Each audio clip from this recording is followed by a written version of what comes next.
आप बाबा श्याम से जुड़े हैं, आप किस्मत वाले हैं जो आपको ये वीडियो देखने को मिला, क्योंकि बाबा श्याम खुद साक्षात प्रकट होकर आपके सामने ये सारी बातें नहीं बताएंगे जो आपको इस वीडियो के माध्यम से सुनने को मिल रही है। आप सभी श्याम भक्तों को जय श्री श्याम। श्याम भक्तों, कैसे हैं आप सभी? उम्मीद करते हैं अच्छे ही होंगे। श्याम भक्तों, आपके काफ़ी सारे प्रश्न तो आते ही रहते हैं। उनमें से एक प्रश्न जो है आज मैंने लिया है कि भगवान जो है हमारी परीक्षा क्यों लेते हैं, बाबा श्याम हमारी परीक्षा क्यों लेते हैं। इसके बारे में आज पूरी बात इस वीडियो के माध्यम से आपको बताने वाला हूँ कि भगवान श्याम हमारी परीक्षा कैसे लेते हैं और कब लेते हैं। तो देखिए श्याम भक्तों, हम बाबा श्याम को जानते नहीं थे, हम बाबा श्याम से जुड़े हैं, पहली बार जुड़े हैं। कई भक्त ऐसे होते हैं जो बाबा श्याम से पहली बार जुड़ते हैं और जुड़ने के बाद बाबा श्याम को देखने के बाद उनके अंदर कुछ अलग महसूस होता है और अलग महसूस होने के बाद उनकी ज़िंदगी बदल जाती है और फिर वो अपने आप को बाबा श्याम के प्रेमी कहलाने लगते हैं कि बाबा श्याम का ही गुणगान और बाबा श्याम की भक्ति में ऐसे लीन होते हैं कि उन्हें बाबा श्याम के अलावा कुछ भी नज़र नहीं आता। उन्हें सिर्फ ये उम्मीद होती है कि बाबा श्याम उनके ऊपर अपनी कृपा करे, उनके सारे दुख कष्ट को दूर करे और बाबा सदा उनके ऊपर अपना आशीर्वाद बना के रखे। परंतु होता क्या है, इसका उल्टा होता है। कभी कभी क्या होता है कि कोई भक्त बाबा श्याम से जुड़ता है तो बाबा श्याम उसकी परीक्षा लेते हैं। ऐसा हम मान सकते हैं क्योंकि हम जब बाबा श्याम से जुड़ते हैं और जब हम जुड़ते हैं तो उसके बाद बाबा श्याम हमारी परीक्षा लेते हैं, परंतु ये हम खुद से सोचते हैं कि भगवान हमारी परीक्षा ले रहे हैं।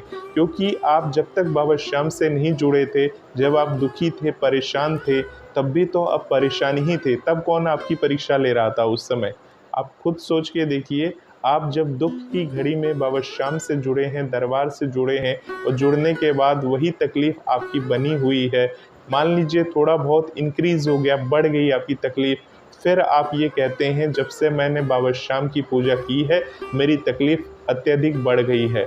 अगर आपने इधर उधर की कोई फालतू वीडियो देख ली किसी की और उसमें ये लिखा हुआ है कि बाबा श्याम की तस्वीर घर लेकर आए हैं इसीलिए आपके घर में तकलीफ़ बढ़ गई है, बाबा श्याम की शीश लेकर आए हैं इसलिए आपके घर में तकलीफ़ बढ़ गई है, भले ही वो तकलीफ़ किसी और वजह से हो, परंतु जब आप ऐसी वीडियोस वगैरह को कहीं दूसरी जगह से देखते हैं तो आपका माइंड में आपको यही लगता है कि हमारे कष्टों की वजह यही है। जब से हम बाबा श्याम की मूर्ति लाए हैं, तस्वीर लाए हैं, हमारे कष्ट अत्यधिक बढ़ चुके हैं। तो इस कारण से कई भक्तजन ज़्यादातर परेशान रहते हैं और वो मैसेज करते हैं कि हमने बाबा श्याम की मूर्ति रखी है, अब हम क्या करें, इस मूर्ति को कहाँ पे स्थापित करें। जब से हम लेकर आए हमारे घर में हर रोज़ लड़ाई होती है, झगड़े होते हैं, कलेश होता है, हम कितनी भी कोशिश करें हम उस हिसाब से पूजा नहीं कर पा रहे हैं।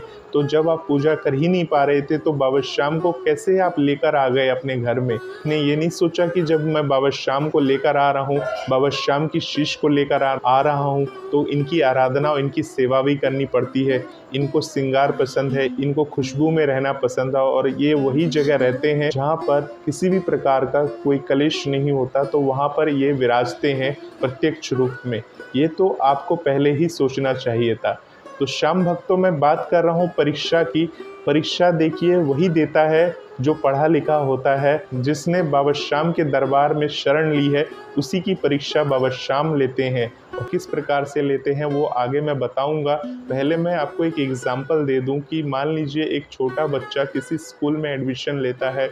स्कूल में एडमिशन लेने के बाद उसके एग्ज़ाम वगैरह होते हैं, टेस्ट वगैरह होते हैं और उसमें वो पास कर जाता है अच्छे नंबरों से, फिर प्रमोट होकर बड़ी क्लास में चला जाता है। तो उसी प्रकार से आपकी परीक्षा होती है, उसको भी आकलन होता है उसका भी, उसके बाद उसको उच्च स्थान दिया जाता है। उसी प्रकार से जब आप बाबा के दरबार से जुड़ते हैं तो बाबा भी अपने भक्तों की थोड़ी बहुत परीक्षा लेते हैं कि बाबा श्याम तो हारे हुए के सहारे हैं, बाबा श्याम खुद परीक्षा दिए थे और ऐसी परीक्षा तो कोई भी दे नहीं सकता जो बाबा श्याम ने परीक्षा दी थी।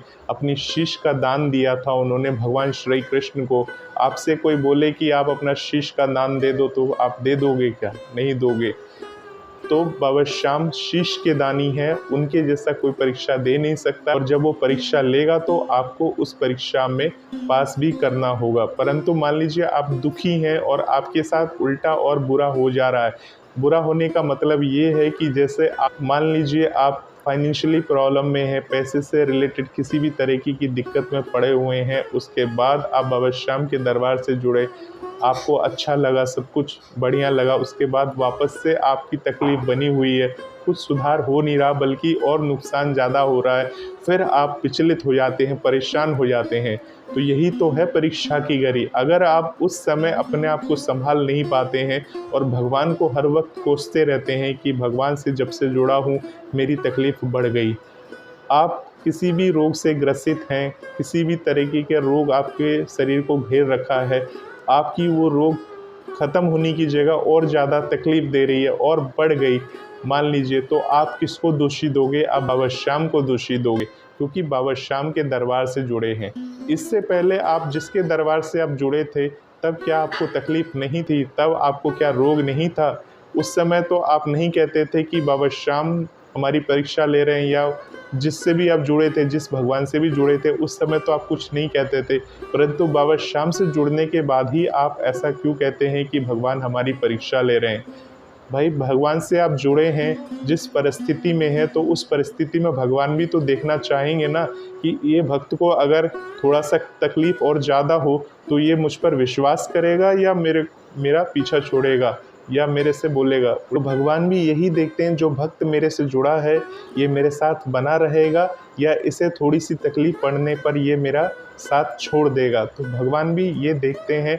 और अगर आपने वैसा ही किया कि आपको दुख पड़ा और आप काफ़ी समय तक बाबा श्याम से जुड़े हैं, परंतु वो 1 साल, 2 साल, 3 साल हो गया, आपका दुख कम ही नहीं हो रहा, तो आप थक हार के आप भगवान की शरण छोड़ देते हैं। किसी ने आपको बता दिया कि आप उस दरबार में चले जाओ, इस जगह चले जाओ, तो वहाँ पर चमत्कार होते हैं, भगवान के चमत्कार होते हैं। आप बाबा श्याम को छोड़ के फिर दूसरे की शरण में चले गए, दूसरे दरबार में चले गए। जिसका भला बाबा श्याम ने नहीं किया, उसका भला कोई और कर ही क्या सकता है?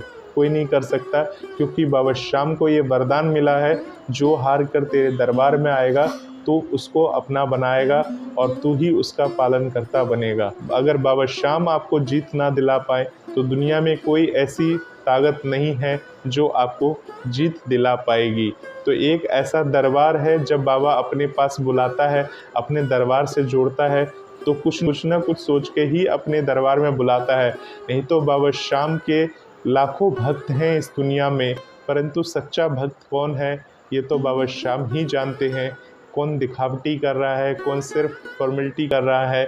बाबा श्याम का प्रेमी 2 दिन जुड़े हुए होता नहीं है, वो अपने आप को बहुत बड़ा प्रेमी बोलता है, मैं बहुत बड़ा प्रेमी हूँ, मैं बहुत बड़ा श्याम भक्त हूँ, और तरह तरह की बातें करने लगता है।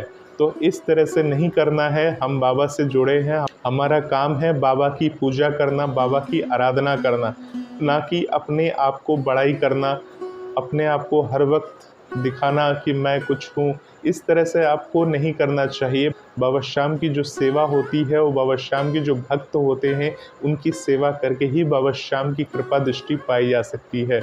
अगर आपके शरीर में शारीरिक प्रॉब्लम है, तकलीफ़ है, रुपए पैसे से परेशान है, या घर में कष्ट कलेश या दुख चल रहा है, और अगर आप भगवान से इन परिस्थितियों में भी जुड़े हुए हैं और बाबा श्याम पर आपको उस परिस्थितियों में भी भरोसा है कि आप कर्ज में डूबे हुए हैं और आपके घर में रोग कष्ट क्लेश ने घिरा हुआ है, परंतु आप 1 साल से 2 साल से फिर भी बाबा श्याम से जुड़े हुए हैं, तो बाबा श्याम की असीम कृपा आपको कहीं न कहीं ऐसे मिलती है जिसका आपको पता भी नहीं चलता है। यही बाबा श्याम के चमत्कार हैं। भगवान परीक्षा लेते हैं, परीक्षा उन्हीं की होती है जो काबिल होते हैं, और जो काबिल नहीं होते, जो किसी लायक नहीं होते, अनपढ़ होते हैं, उनकी परीक्षा नहीं होती। जो पढ़ा लिखा नहीं है, जो स्कूल नहीं जाता है बच्चा, उसकी क्या परीक्षा कभी होती है? नहीं होती है ना, क्योंकि वो पढ़ा लिखा नहीं है, उस काबिल नहीं है, तो वो परीक्षा क्या देगा? तो इसी प्रकार से जो एडमिशन लेता है, स्कूल में पढ़ता है, पूरा साल पढ़ता है, उसके बाद उसकी एक बार परीक्षा होती है। उसी प्रकार से बाबा श्याम के दरबार में जब आप आते हैं तो आप यही सोचने लग जाते हैं कि आज जुड़ा हूँ और कल मुझे रिज़ल्ट मिल जाए इसका। तो ये सोच के आप सोचते हैं तो आप मतलबी इंसान हैं, तो आपकी बाबा श्याम कभी भी पूरा नहीं करेंगे। आप ये सोच के बैठ जाइए, क्योंकि आपने शुरू में ही आप बाबा श्याम तो सब जानते हैं, सब देखते हैं कि आप कैसे इंसान हैं, आपकी सोच कैसी है, वो तो बाबा श्याम को सब पता है। परंतु बाबा श्याम को अगर आप ये दिखाना चाहते हैं कि मैं बहुत बड़ा भक्त हूँ, तो वो बाबा श्याम को सब पता है कि आप किस टाइप के हैं, क्योंकि बाबा श्याम ने ही निर्णय किया था युद्ध का। ये ध्यान रखिएगा, जो महाभारत का युद्ध हुआ था तो सारे पांडव बोल रहे थे कि भाई मैंने युद्ध जिताया, मैंने युद्ध जिताया। तो बाबा श्री कृष्ण भगवान उन्हीं के पास लेकर गए थे, वीर बर्बरी के पास, और उन्होंने फैसला किया था कि युद्ध भगवान श्री कृष्ण के सुदर्शन चक्र ने जिताया है, भगवान श्री कृष्ण ने जिताया है। वो उन्होंने न्याय का साथ दिया था, इसलिए भगवान श्री कृष्ण ने उन्हें अपनी 16 कलाओं में पूजे जाने का वरदान दिया था, जिसके कारण से वो आज खाटू धाम में विराजते हैं और अपने भक्तों का कल्याण करते हैं। तो वो न्याय के साथ हैं, जो सही है उसी का साथ देते हैं। ऐसा नहीं है हारे के सहारे हैं तो आप कुछ भी गलत काम करके आएंगे तो आपको जीत दिलाएंगे।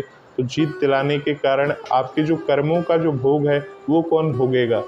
तो जो तकलीफ़ है, जो कष्ट है, जितना आपके कर्म और भाग में लिखा हुआ है, जिसके कारण से आप परेशान हैं, इसी के कारण से आप परेशान हैं। और जब बाबा श्याम के दरबार से जब आप जुड़ जाते हैं, तो जुड़ने के बाद बाबा श्याम उनको सहने की ताकत देते हैं। जो आपके जो पहले पूर्व में किए हुए आपके द्वारा जो कर्म हैं, जो आपने किए हैं पूर्ण जन्म में या इसी जन्म में, जो आपने कर्म किए हैं जिसके वजह से आप तकलीफ में हैं, जिसके वजह से आपके पास रुपए पैसा नहीं है, धन की कमी है, जिसके वजह से आप परेशान रहते हैं हर वक्त, आपका बेटा आपको नहीं पूछता है, आपके घर में हमेशा दिक्कत बनी रहती है, इस तरह की अगर प्रॉब्लम्स बनी हुई है, तो ये सिर्फ कर्मों की सज़ा होती है जो हमें मिलती है। इसमें बाबा श्याम का कोई वो नहीं है कि बाबा श्याम ने आपको दंड दिया है या बाबा श्याम परीक्षा ले रहे हैं। अरे बाबा श्याम ने तो आपका दुख कम किया है।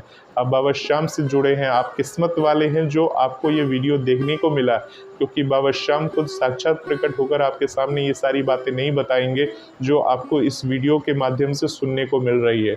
तो ये बाबा श्याम का चमत्कार है कि बाबा श्याम आपको इस काबिल समझे हैं कि आपके समक्ष इस वीडियो को आपके समक्ष लेकर आए हैं और आप इस वीडियो को देख रहे हो। मैं अपनी बड़ाई नहीं कर रहा हूँ कि इस वीडियो को आप देख रहे हैं तो मैं बड़ा ही हूँ, मैं तो अदना भी नहीं हूँ। मैं तो सिर्फ बाबा श्याम की बातों को कहता हूँ आपसे। बाबा श्याम जो मुझसे बुलवा रहे हैं वो आपके समक्ष रख रहा हूँ। बाबा श्याम की जो ऐसे भक्त हैं, परेशान हैं, जो लिखते रहते हैं बाबा श्याम नौकरी दिलवा दो, बाबा श्याम जॉब दिलवा दो, बाबा श्याम मैं परेशान हूँ, बाबा श्याम ऐसा है, बाबा श्याम मैं वैसा हूँ, इतनी सारी तकलीफ़ें में हैं आप लोग। उसके बाद बाबा श्याम को ये अर्जी लगा रहे हैं, वो कर रहे हैं, परंतु आप अपने आप क्या कर रहे हैं, क्या रास्ता निकाल रहे हैं उन तकलीफ़ों को दूर करने के लिए, ये भी तो सोचिए। बाबा श्याम सिर्फ आपको रास्ता दिखाते हैं कि आपको ये करना है। भगवान किस रूप में, कहाँ पर, किससे प्रकट हो जाएंगे ये आपको पता नहीं चल पाएगा। इसलिए भगवान को बस ध्यान रखिए, बाबा श्याम से क्षमा याचना करिए कि हे बाबा श्याम मुझसे कोई भी भूल हो गई तो हमें क्षमा करें। आप हमें इस परीक्षा की घड़ी में सफल बनाना, आप हमारे साथ सदा रहना, और बाबा श्याम हर तकलीफ़ में आपके साथ रहेंगे, आपके ऊपर अपना हाथ रखेंगे, क्योंकि जब भी आप तकलीफ़ में होंगे और बाबा श्याम को पुकारेंगे तो बाबा श्याम आपके पास कुछ न कुछ ऐसा इंतज़ाम कर देंगे जो आपकी प्रॉब्लम सॉल्व हो जाएगी। तो इन बातों को विशेषकर ध्यान रखें। बाबा श्याम परीक्षा लेते हैं तो परीक्षा दे, और अगर परीक्षा बाबा श्याम के देने में ऐसा नहीं है कि 1 साल में हो जाएगी, 2 साल में, ये टाइम का उम्मीद मत रखें कि ये परीक्षा कब ख़त्म होगी। बस अपने आप को संभालने की ताकत आपके पास होनी चाहिए। अगर अपने आप को आपने संभाल लिया, भले अब हमारी जान चली जाए, परंतु बाबा श्याम की परीक्षा में हमें पास होना है। बाबा श्याम की हम आराधना करते रहेंगे, बाबा श्याम का ध्यान करते रहेंगे। ऐसी मंगल की कामना के साथ, हमेशा सकारात्मक सोच के साथ भगवान की आपको पूजा करती रहनी चाहिए, बाबा श्याम की पूजा करते रहना चाहिए। तो बाबा श्याम आपकी ज़िंदगी को संवार देते हैं, बाबा श्याम आपकी ज़िंदगी को बना देते हैं। तो इन्हीं मंगल कामनाओं के साथ मैं इस वीडियो को मंगल करता हूँ। बाबा श्याम की बातें सुनने के लिए, बाबा श्याम से जुड़े रहने के लिए इस चैनल के साथ बने रहें। आप सभी पर बाबा श्याम की कृपा बनी रहे और बाबा श्याम की परीक्षा को पास ज़रूर करिए। बाबा श्याम की जो भी परीक्षा ले रहे उनमें आप अव्वल लाने की कोशिश करिए। बाबा श्याम आपको देखेंगे कि खुद ब खुद शीर्ष स्थान पर आपको बिठा देंगे। जय श्री श्याम।